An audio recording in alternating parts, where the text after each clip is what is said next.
Welcome to the Table Podcast, where we discuss issues of God and culture, brought to you by Dallas Theological Seminary.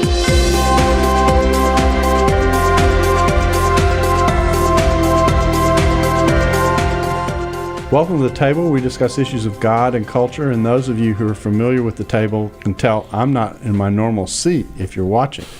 And the reason for this is our topic today. We're going to be discussing the divinity of Jesus, and Mikel Del Rosario is going to host because I'm in an expert seat. So, Mikel, this is all yours. That's right. Well, thank you for being our expert guest here today, Darrell. It's a pleasure. Darrell is the senior New Testament research professor here at Dallas Theological Seminary. And in studio, we also have Dr. Justin Bass, and he is the pastor of 1042 Church in Frisco, and he also teaches Greek here at Dallas Theological Seminary as an adjunct. Well, welcome. Thanks. Recently, Justin was in a debate with Bart Ehrman on the question, did the historical Jesus claim to be divine? And you were arguing the affirmative.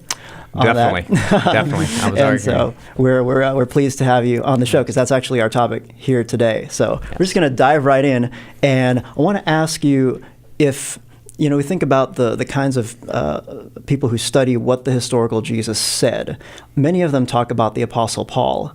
And can you explain to us why that is and how Paul can actually help us get back to some of the things that Jesus said about himself? Yeah, a lot of people, think that the Gospels are our earliest sources for Jesus. But it's fascinating that Paul, in his early letters, 1 Corinthians, Romans, Galatians, these early letters were written within about 20 to 25 years of Jesus' death.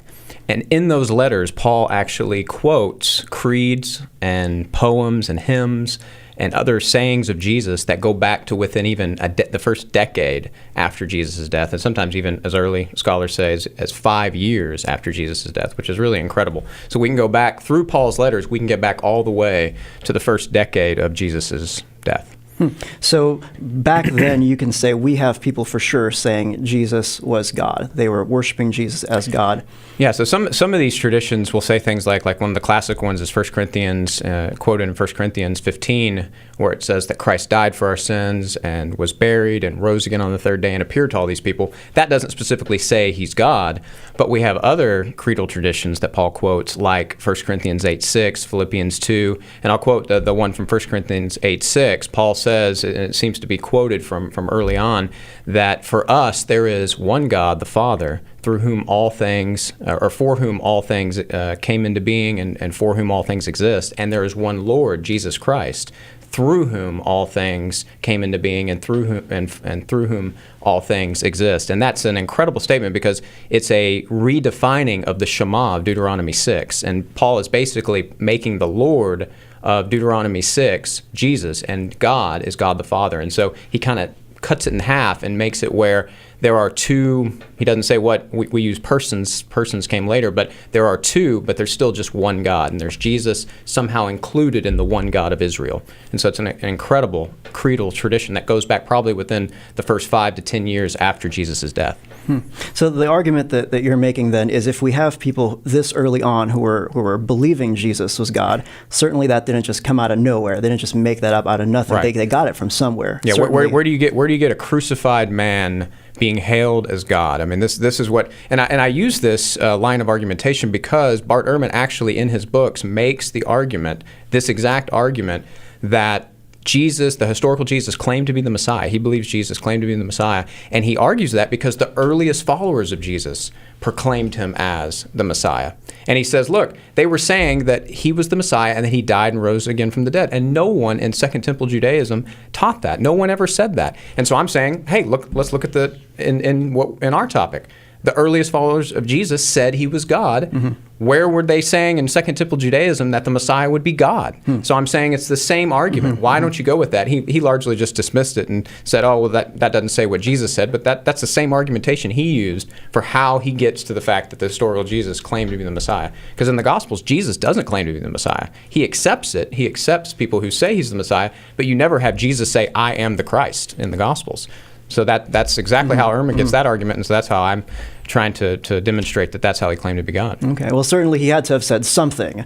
And where did this come from? That's right. And so, Darrell, when we think about how Jesus began to reveal more and more about himself in the Gospels, do you see him doing it more implicitly or more explicitly, or what's the Well, he does it mix implicitly, there? but let's link it to the previous argument that we've got about Paul, and that is the written traditions go back to 5 to 10 years, but the actual experience of Paul literally lands on top of the events in Jerusalem. If you think through what it took for Paul to be converted when Jesus appeared to him on the Damascus Road, within 18 months of, by the chronology of the events tied to Jesus in Jerusalem, he had to have known the Christian message. He had to be able to respond to it. When Jesus appears to him, he has to understand what that means. He immediately gets it.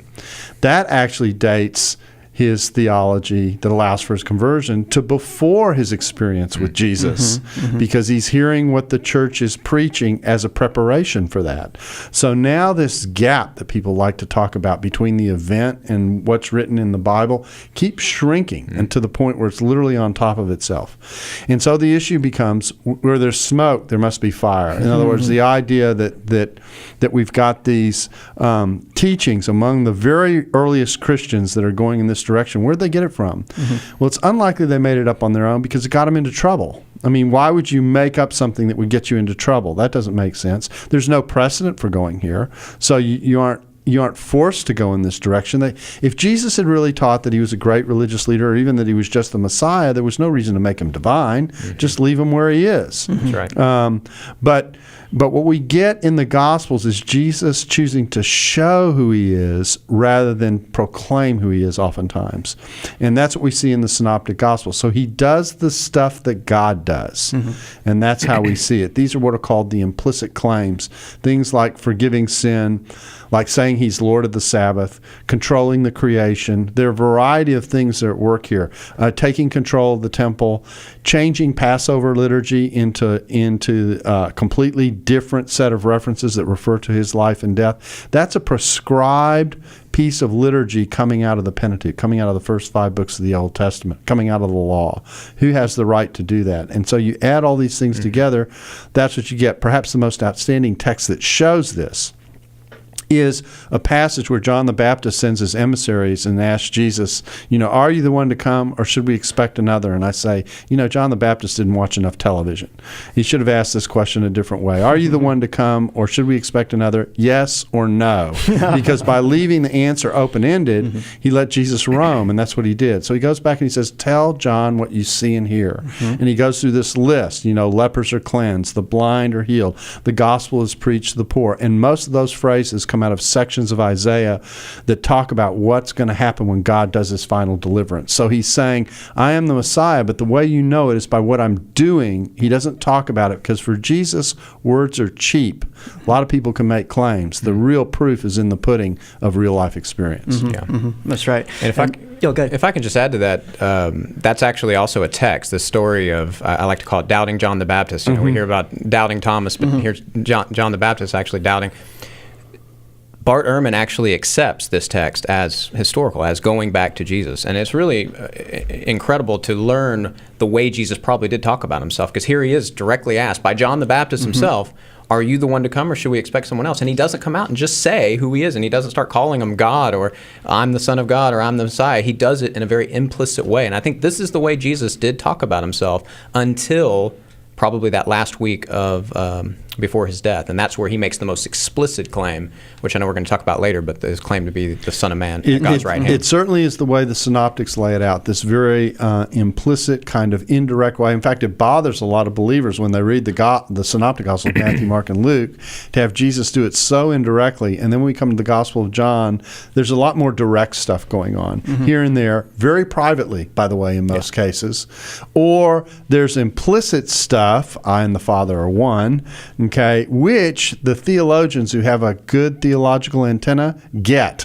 They get what the implication is of this kind of thing. Right. So that's the way this works. So an attempt to say that John is really radically different from the Synoptics, which is one of the arguments Ehrman made at the debate, actually doesn't work as well as Ehrman tries to portray it, as if we've got an early Christology here that's something less than divine in the Synoptics, and we've got this exaggerated Christology in John that's doing something later and that's really from the early church. Yeah. Mm-hmm. And this explains why he was rejected by the Jewish establishment because of these kinds of claims. Is that right? Exactly. That's what got them. That's what got him in. That's what got Jesus into trouble. Mm-hmm. Mm-hmm. And if I could, one of the ways I tried to demonstrate too that the way Jesus talks in John is even testified to in the Synoptics is what they call this meteorite fallen from Johannine sky. It's this great phrase, and it's a Q saying. It's found in Matthew 11 and Luke 10. I'll just read it real quickly. All things have been handed over to me by my Father, and no one knows the Son except the Father, nor does anyone know the Father except the Son, and anyone to whom the Son wills to reveal him. Sounds a lot like the way Jesus talks in John. He refers to himself as the Son in the third person 3 times. An incredible saying, and only he knows the Father. When I challenged Bart with this, he just said, well, I don't believe it went back to Jesus. I said, on what basis? And he really didn't give a response to that. Now, for those people who don't know what Q is, could you quickly explain what that is? Yeah, Q is just it just means source in German, and it basically is the sayings of Jesus that are found in Matthew and Luke, not found in Mark. So it seems that Matthew and Luke, who probably did not have each other when they were writing, they probably wrote independently of each other. They had Mark. Each of them had Mark, but they also had these other sayings that are almost identical in the way they say it. And so a lot of people think that goes back to a common source, oral or written. It's debated, but I think it's probably right that there's some common tradition, some common source. We can call it Q or whatever, that Matthew and Luke are both drawing upon, and that.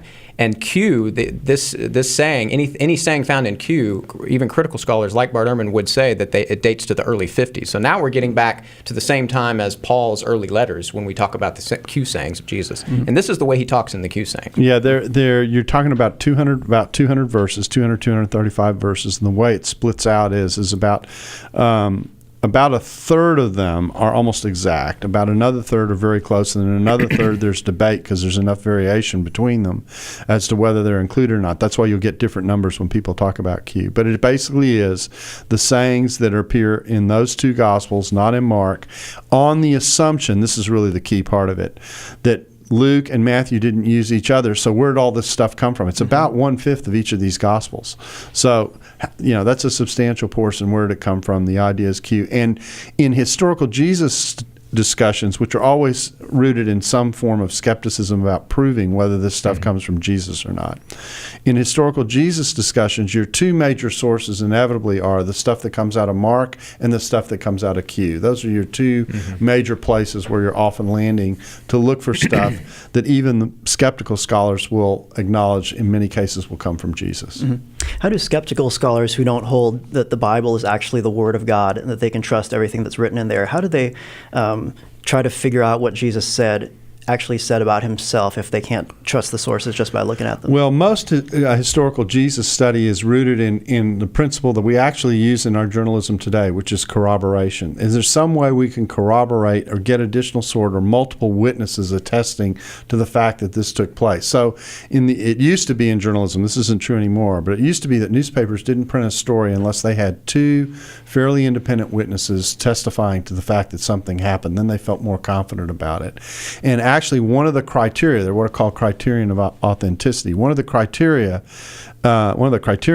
is what's called multiple attestation. The more source levels you have testifying to something, a theme or saying or something like that, the more likely it goes back to Jesus, on the premise that the more widely spread this is across the tradition, the more likely it is to have roots. That's right. And so that's one. There are other criterion that are also used in dealing with this, but it's basically a principle of corroboration that they're looking for. And so when you make these kinds of arguments, and sometimes you're you have to be aware of these kinds of discussions with certain people, because if you come along and say, well, it's just Revelation, it's so, they'll go, so I don't believe in Revelation and I don't believe it's so. So what reasons do you have for believing that?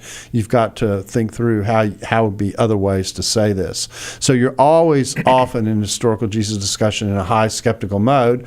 When Justin's debating Bart Ehrman, he's in a high skeptical mode, and you're wrestling with those kinds of questions. So there are ways to talk about this with your skeptical neighbors, coworkers, your skeptical relatives who don't hold that the Bible is the Word of God. But you can say, look, here are different ways that we can figure out what happened in the past. And they can come to the conclusion that Jesus did claim to be God, not just by taking it on faith, quote unquote, right. but that they could actually look at the historical evidence and be confronted with the claims. And it would be Jesus. a kind of rationale you'd use with anybody in any kind of setting whatsoever. And so it's designed to give them pause, have them think about, oh, well, that's another way to think about this, that kind of thing. And boom, you're into a conversation. And in some cases, people will be drawn to this kind of argumentation. Now, there's a lot of discussion about, why do people doubt? And, are they really just strictly for intellectual reasons, or is other stuff going on? A lot of time there can be other stuff going on that's impacting the way they argue rationally. But what you're doing is you're taking away that support, that buttress that says, well, I object, and I object strictly on rational grounds. You don't have to talk about what I am personally, because I've got these rational objections that you have to deal with first. And that oftentimes is a good way into these conversations, because unless someone's really into this stuff, in most cases they aren't aware of what these conversations are. And this was my approach with Bart Ehrman. I basically said, okay, let's assume your criteria. Let's assume what you accept. I chose sayings of Jesus. All of them he accepted, except for the climactic statement of Jesus in the trial scene. That was the only one. Well, and I was surprised he didn't accept this Q saying. I found that out during the debate. I thought of course he accepted that. Most critical scholars accept that. But I said, hey, let's look at the New Testament documents. Let's not assume they're inspired. Let's not assume they're inerrant. And let's just look at them as historical documents, trying to find out what did Jesus say. And I think even if we do it that way, we still see Jesus claiming to be God. And I just think that's one of the reasons why I love studying the historical Jesus in this method. One of the things that happens in this particular conversation is you get into a debate about what actually represents a claim to be divine. And so, so you sit there and you say, well, some people say, well, Jesus didn't go around saying, I am the Son of God. To which my response is, well, if I walked up to you and said, I am the Son of God, what would you think about me? Okay, you'd probably look for people in white coats and that kind of thing and say, where can we take him tomorrow? So you can rest and kind of recover. So there is something, the claim is so vast, if I can say it that way, that it's not something you just walk into. And so the way I think you see the Gospels and Jesus handling this is he's doing it very carefully. He's doing it very carefully for a couple of reasons. One is that there are certain expectations that come with the territory as well. I mean, the Messiah in the Second Temple Jewish period, which is the period of the New Testament, is expected to be this, strong, victorious figure. There's no suffering with this Messiah and the expectation. I tell people it's like Arnold Schwarzenegger on steroids, except he's not saying I'll be back. He's doing it all this one time. And so in the midst of that, then he's got to be careful, because if he were to just come out and say I'm the Messiah, people will have the wrong impression about what it is that he's claiming. So this also impacts why he's careful about what he says, and rather chooses to do it by what he does. And Justin's right. When we come to the last week and he enters into Jerusalem on the back of that donkey and he begins to be very explicit about who he is, he's actually intending to force the hand of the Jewish leadership, either to accept him or reject him. And so that leads to the sequence of events in that last week, and ultimately to Jesus' crucifixion, because he's becoming more open about how he's going about it. But the problem becomes, if you think the only way that counts for Jesus saying I'm divine is to say I am the Son of God, you're not going to have much to work with. Right. But if you step back and you look at what are these implicit claims actually saying, and another thing that's going on with the implicit claims is you might get an example or two of someone doing unusual things. Moses, in the plagues, messes with the creation. Okay, he does. Okay, but it's the cumulative argument of it's in this area, this area, this area, this area. Who can do all of that. Okay? That's part of the way the argument works. And that's also why I made sure the title of our debate was, did the historical Jesus claim to be divine and not claim to be God? I wanted to be more accurate because I feel like, as I said many times in the debate, Jesus did not go around saying, I'm God, even in the Gospel of John. Even in the Gospel of John, he never says, I am the God, or I am God. And I think the reason for that is he came to reveal the Father, and he did not want to confuse people in saying that he was the Father. And so he did claim to be God, and the way he did that was by claiming to be using the Jewish text of the Old Testament, the Lord at God's right hand, and the Son of Man from Daniel 7. So the implied claim then seems to be, if I have this level of authority, which is what he's saying. I have authority over sickness, over demons, over the sacred calendar, over all these things. In a monotheistic culture, he's not saying, hey, I'm another God alongside Adonai, maker of heaven and earth, right? Yeah. So he's making this claim, and they're having to kind of put things together. Exactly. And so his difficulty here is you've got a monotheistic belief, but he's introducing the idea that there is personage in God. He doesn't using that terminology, but he's saying my status and my function equates to the types of things that God does, but there is only one God. Yeah. And you've got the idea of incarnation working here, that God is expressing himself through a human person. The Word becomes flesh, if you want to think of it that way. So how do you do this? And how do you get people who think there's only one God to begin to think about the differentiation? So he's gone about this, I think, very, very carefully in terms of how he's doing what he's doing. Yeah, there's no doubt Jesus was a strict monotheist.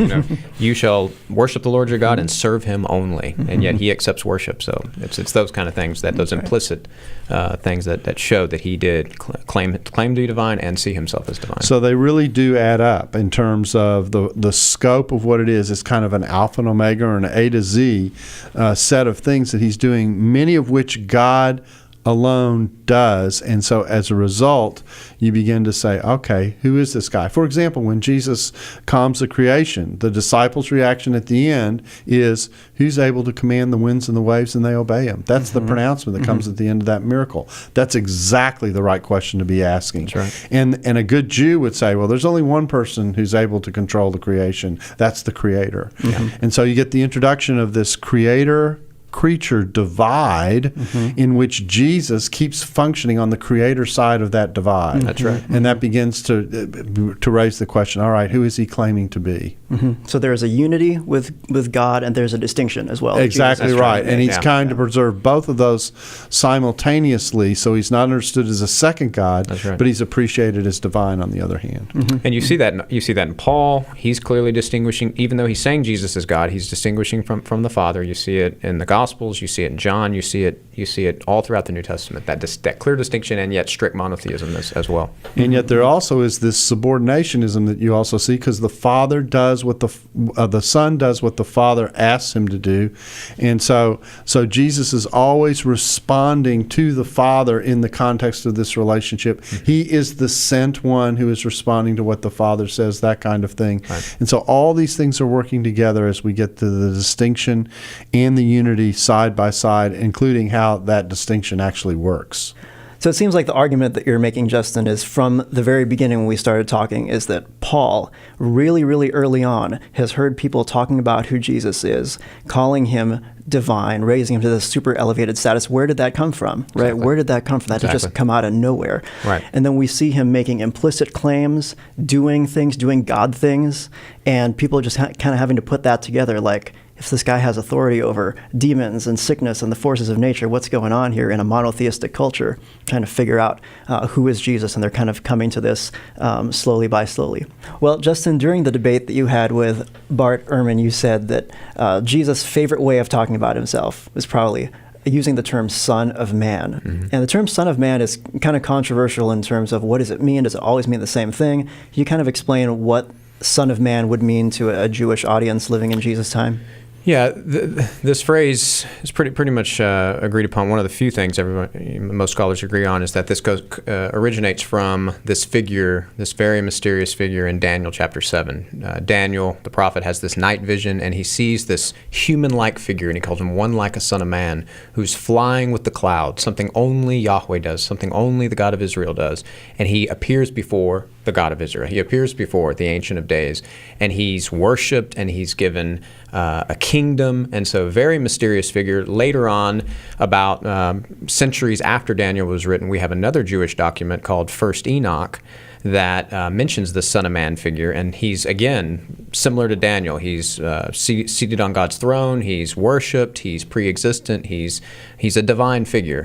In fact, Bart Ehrman even said in his book that he's probably, this Son of Man figure in First Enoch is the most exalted figure we have, not being God Almighty himself. So very exalted divine figure in the eyes of the Jews at this time.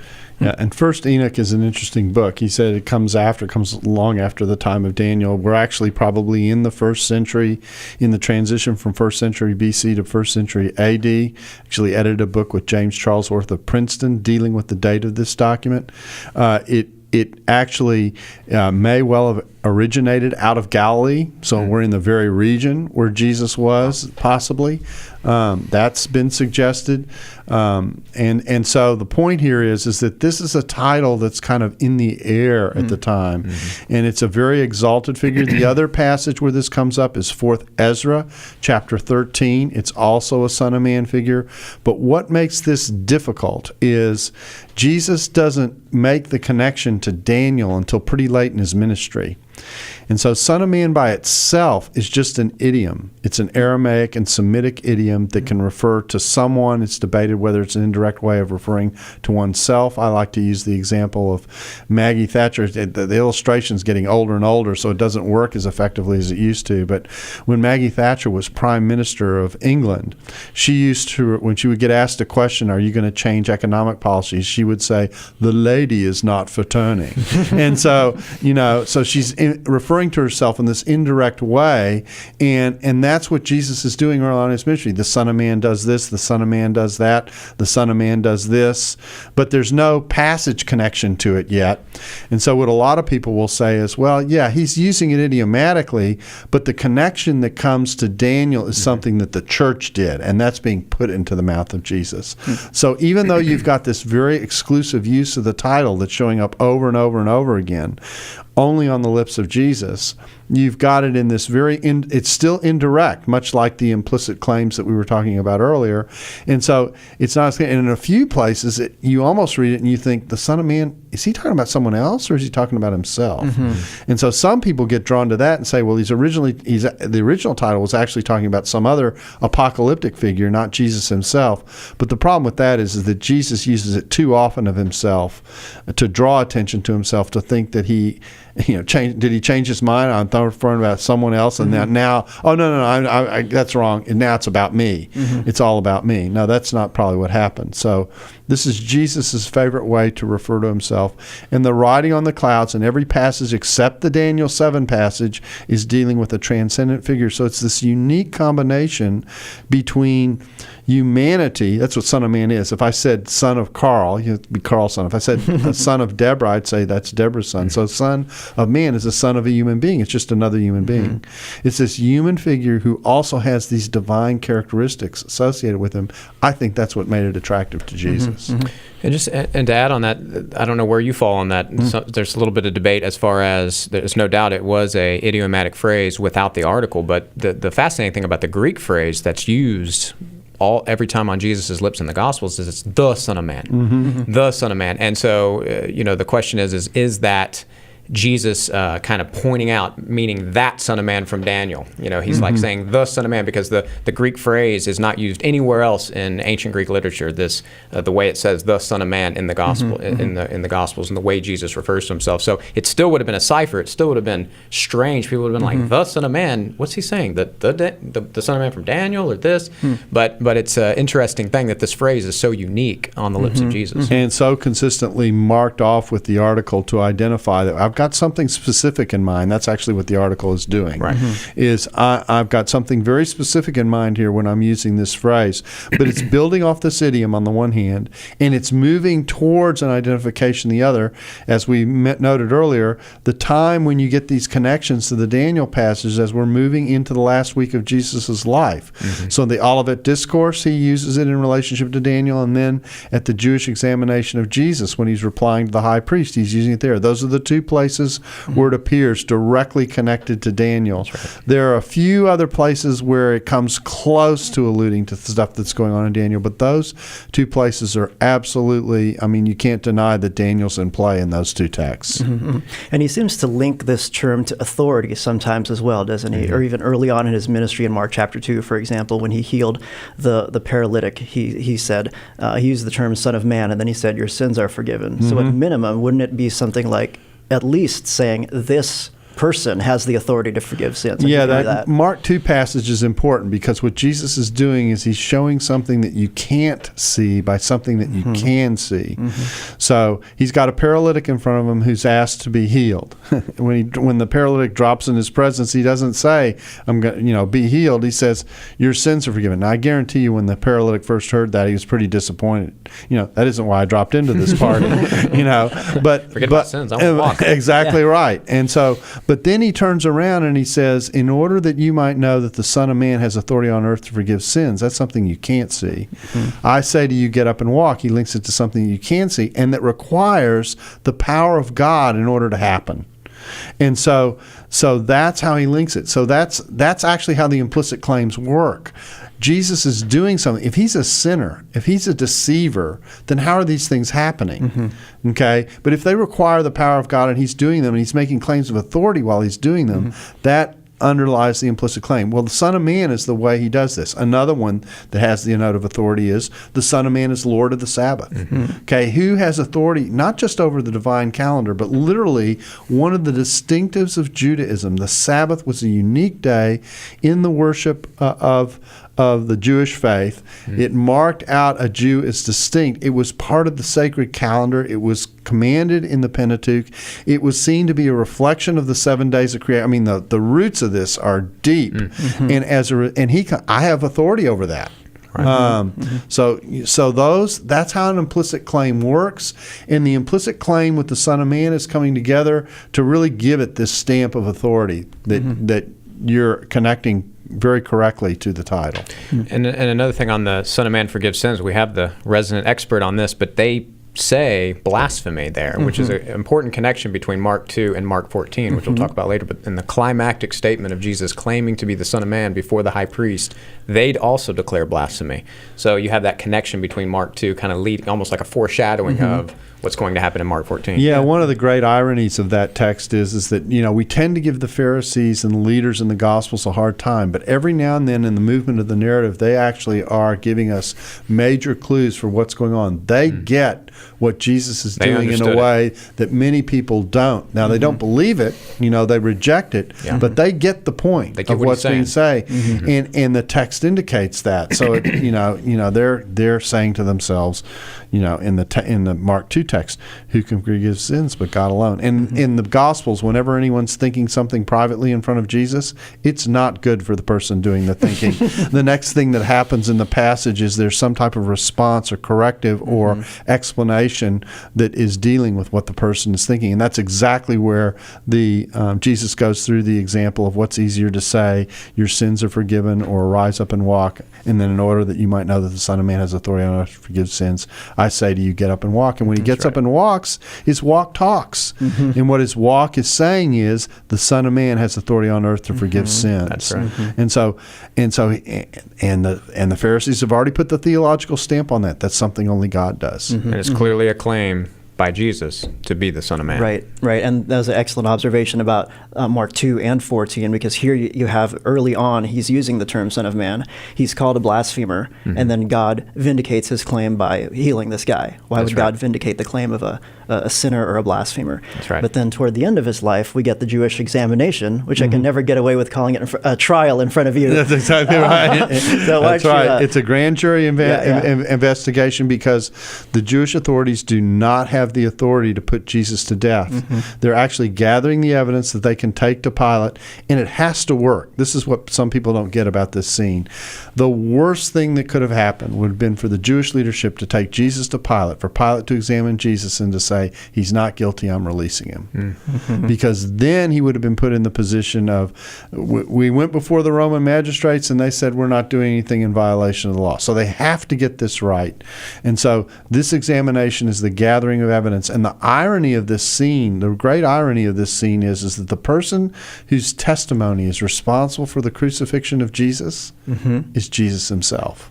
He's the one who issues the utterance, and they say, we've got what we need, we can go to Pilate now. Right. And it's because he responds by saying, in effect, when he's asked if you're the Christ, I am, and you will see the Son of Man riding on the clouds and seated at the right hand of power, is the way Mark puts it. It's a roundabout way to refer to God out of respect, because there's something respectful going on. He's been put under an oath when the question is asked, and so he responds in kind, being, are you the Son of the Blessed One, is the way the question's asked, showing respect for God by not saying Son of God. And Jesus responds by saying, I'll be seated at the right hand of the power, doing the same thing back. So they keep the solemn note of the exchange, even as the exchange is going back and forth. But the claim is, you can do whatever you want to me, but one day I will be your judge, and I will be seated at the right hand of the Father. And they didn't like that answer. Things will be switched. And the assumption is he's actually predicting his vindication by God. Yeah. Because God's going to take him to the right hand. That's an allusion to the resurrection. So when the tomb goes empty, Jesus is saying, you'll be able to contact me at www.righthandofgod.com, and God will have vindicated me, and he will have cast his vote in this dispute. And that's important, that he could have just said, I am. He didn't have to say all the other stuff. That's right. He said, I am, but he didn't have to say, and you will see the Son of Man. I mean, he added that, and that's the most, and that just happens to be what people have called the Christological climax of the Synoptics. I mean, it's on par, I think, with before Abraham was, I am. And I actually think that Caiaphas, is when he says, are you the Son of the Blessed One, is simply asking him, are you the Christ? It's a regal title, the way Caiaphas is using it. Caiaphas doesn't have a Trinitarian concept. I don't think it would have been blasphemy. In his head. It wouldn't have been blasphemy if he just said, I am, and answered positively. But he drives the point home. Yeah. And it comes against the backdrop in Judaism of who gets to sit with God in heaven on his throne without some intermediary thing happening. You know, God's the one who does this. He's going to let me sit on his throne. Does that happen in Judaism? The interesting answer to that question is yes, it actually is debated in Judaism of the time, but not for Sadducees. Sadducees don't believe in those kinds of traditions, but they do exist. And even so, these are luminaries who certainly not a regular guy standing in front of you. That's right. Who says, "Hi, I'm going to sit at God's right hand." No way. Yeah. No, the only two examples that we have coming out of Judaism where this is contemplated is a text called the Exegoge of Ezekiel. I'm sure you had your devotions in this text this morning. Of course. It's a pseudepigraphical text from a couple of centuries BC, in which Moses has a dream in which God invites him to sit on the thrones, plural, of heaven. Now, the interesting thing about that is there's only one text where throne is plural in the Old Testament. The throne of God, Daniel 7 verse 9. So it's an allusion to Daniel 7 and Moses, and so Jethro interprets this experience. And he basically says, when you're exercising the power of the plagues, it's as good as you're sitting on the throne of God. Okay, so it's not an exaltation text in the full sense that we're thinking about it in Christian terms. And you're right, it's a luminary. Moses, one of the big boys in the Old Testament. All right?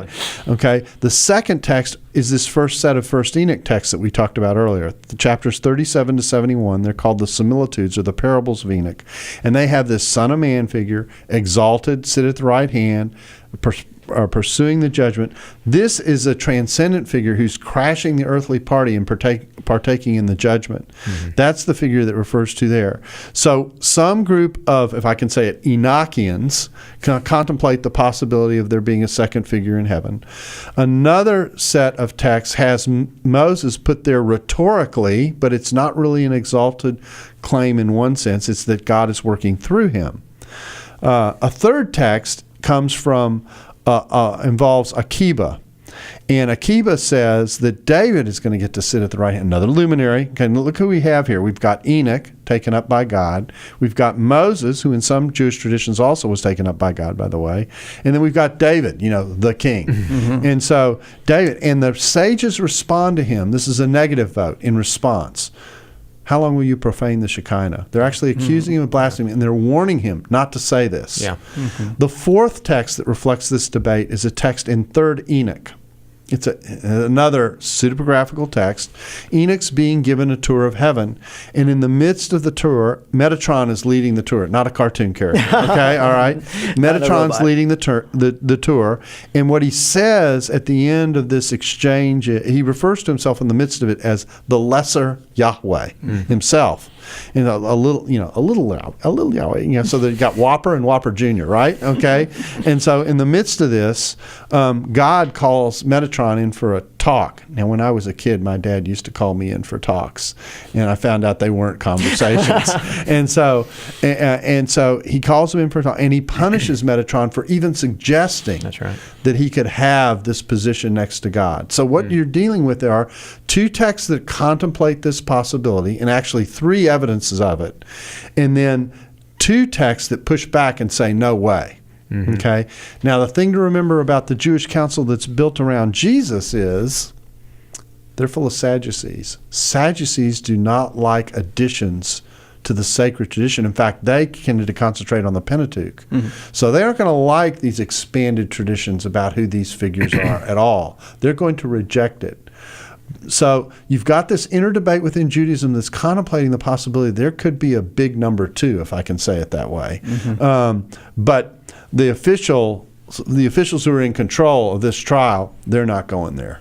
So here Jesus is using Son of Man, and he's saying basically, one, people will worship me, my kingdom will be unstoppable, and I will be your judges to the representatives of God on earth. Yeah, what he's saying is, I'm seated on the throne, I'm riding on the clouds, I'm doing God stuff. God is vindicating me and giving me this position with him. This is not something I'm claiming for myself. This is something God is going to do to show who I am. Okay? And in the midst of that, okay, and again, they get it. Because when they gives the answer, they tear their clothes. That's a Jewish symbol of having heard a blasphemy. Okay, and what more need do we have of evidence? Right. Next thing they do is they go to Pilate. There you go. And it's important to point out that this is not just a discussion between fundamentalists or Bible thumpers or something saying Jesus said this. I mean, this is something that Barterman isn't more in the fringe in rejecting that Jesus said all this. I mean, even David Hay, in kind of the definitive work on how Psalm 110 was used, Glory at Your Right Hand is the name of the book, and Psalm 110 in early Christianity, he says the historical Jesus referred to himself as that second Lord in the Adonai of Psalm 110. And Raymond Brown, probably Barterman even says, is the greatest New Testament scholar of the second half of the 20th century. Raymond Brown said that scene in Mark 14 is historical. Jesus did make that claim for himself, and that's probably what led. There was a cumulative case behind, but he did make that claim to be the Son of Man at God's right hand. There's a huge discussion around this event that says, how in the world would the early church even know what Jesus said here? Jesus, there were no disciples around. Okay, now again, remember, you're in a skeptical mode, so your appeal can't be, well, Jesus was there, he was resurrected, he let the disciples know what happened. Okay, you can't go there. So where else are you going to go for witnesses? Well, you've got people like Nicodemus, Joseph of Arimathea, people who are associated with this council. You would have had the public debate about what the Jewish position was on Jesus and why he went to the cross and how it happened. You actually have a 30-year family feud going on in Jerusalem between the house of Caiaphas and Annas. Annas the second is responsible for James, the brother of the Lord's death in the 60s. So that's the Jewish side of the family. And then you've got, of course, Jesus and James running the church in Jerusalem. That would have been the very public debate in a very small Jerusalem, probably about 75,000 people, normal population, etc. So this stuff would have been known, what the official Jewish position would have been and how they reacted to Jesus and why they sent him on to Pilate. When they take him on to Pilate, they translate the charge into political terms. They don't do religious terms. If they had gone to Pilate and said, oh, Jesus committed blasphemy against our religion, Pilate would have gone, ooh, and yawned and said, I don't care. I don't care. Okay. Get out of here. But what he did is they went and they said, you're claiming to be a king that Rome didn't appoint. He cares about that. And he cares about that. That's his job. His job is to protect peace. Caesar's interests in Judea. And so Rome believed in law and order. You believe our law, we'll put you in order. That's right. And so in the midst of that, they lay it before him and say, this is your responsibility to take care of this. And even though Pilate's of two minds in taking care of it, he eventually dances with the daughter that he brought to the party. He had appointed Caiaphas as his high priest every year that he was prefect, and so he decided to trust him rather than the instincts that he was having about this isn't quite something that's worthy of guilt. All that is implicit divine claim, and now the divine claim has become very explicit because now we're seated with God in heaven in a context in which we've got monotheism. And if I could say a word on the eyewitness as well, just on Joseph, I mean, Mark, when he first brings up Joseph of Arimathea, he doesn't mention Nicodemus, other Gospels do, but he brings up Joseph of Arimathea, and he says he's a member of the council. I mean, Richard Balcom, I brought it up in the debate, in his great book, Jesus and the Eyewitnesses, he has a detailed argument of why Joseph of Arimathea would have been an eyewitness there and would have been probably the source ultimately of what went down when Caiaphas when Jesus stood before Caiaphas. So I think we have very solid reasons to that we have the eyewitness testimony in our Gospels. So again, the things that go ahead. Well, I was going to say there's one thing that we haven't brought up. The people listening probably, why haven't you brought this up? You notice we haven't done any citation from the Gospel of John. Okay, and people go, why don't you do that? It's because in a historical Jesus discussion, John is seen as being so explicit that the credibility of what he says is doubted. So we're dealing with sources that skeptics will recognize and will play with and will accept, but they tend to be very slow about anything coming that's direct out of the Gospel of John. So we're working with evidence that a skeptic accepts as a way of thinking about, did Jesus make divine claims about himself? And I feel like Jesus did the same thing with the Sadducees. Like we're following Jesus' lead. I mean, what did he do when he quoted to demonstrate the resurrection to the Sadducees? He didn't quote from Isaiah. He didn't quote from Daniel because they didn't believe in that. He quoted from the Pentateuch, which is what they believe. So I think we're following Jesus' lead on that. Well, guys, we have covered a lot of material over the last few minutes together. But real quick, why does any of this matter? If someone were just to ask you for a one-sentence response, you debated this topic, why does it matter if Jesus claimed to be God?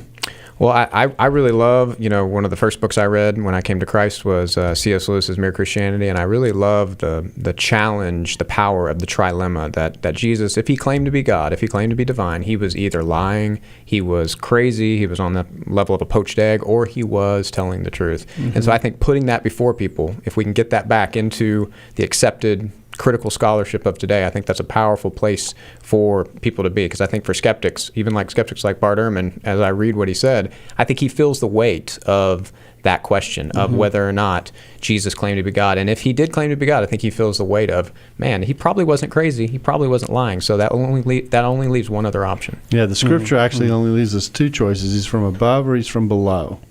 Okay, C.S. Lewis is a little too complicated. Should be the two. He's either above or from below, and if he's from above, then we've got to deal with him. We are creatures. He's the creator. We've got to respond to what it is that he asks of us. Fortunately, what he asks of us is pretty gracious.